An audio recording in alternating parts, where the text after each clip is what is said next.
आज आमर प्रिय प्रधानमंत्री नरेंद्र मोदी जी वाराणसी प्रधानमंत्री कृषक सम्मान निधि योजना रे कृषक भाई मानू आज 17तम किस्ती देले 21,000 कोटी टंकार व्यवस्था करा जायथिला। एवं सबुठारु बड़ कथा हला आमर प्रिय प्रधानमंत्री तृतीय थर प्रधानमंत्री हैला परे ये तांकर प्रथम फाइल साइन कले कृषक मान पई।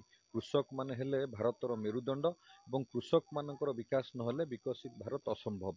ताकू लक्ष्य रखी आमर प्रिय प्रधानमंत्री नरेंद्र मोदी जी प्रथम करी कृषक मानकर फाइल साइन कले एवं एही योजना माध्यम रे निश्चित भाव में कृषक मानकर आय वृद्धि हबो, तांकर आर्थिक समस्या रे वृद्धि हबो।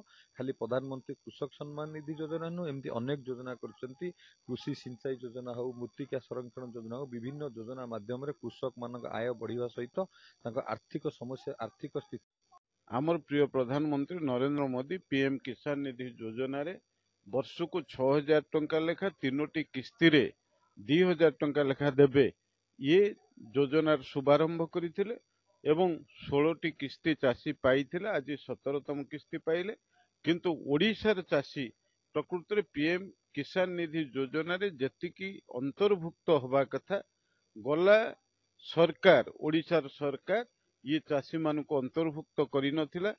तेणु आमे निश्चित भाव में आशा करिबा आगामी दिन रे एही योजना रो अंतर्भुक्त हेइथिबा चाषींकर तालिका आउरी व्यापक हबो। बहु चाषी ये योजनार अंतर्भुक्त हेबे एवं पीएम किसान निधि योजनार उपकार निश्चित भाव में पाइबे एवं मोदींकर जो दूरदृष्टि रही चाषींकर आय को द्विगुणित करिबा कृषिजात सामग्री रो किभଳି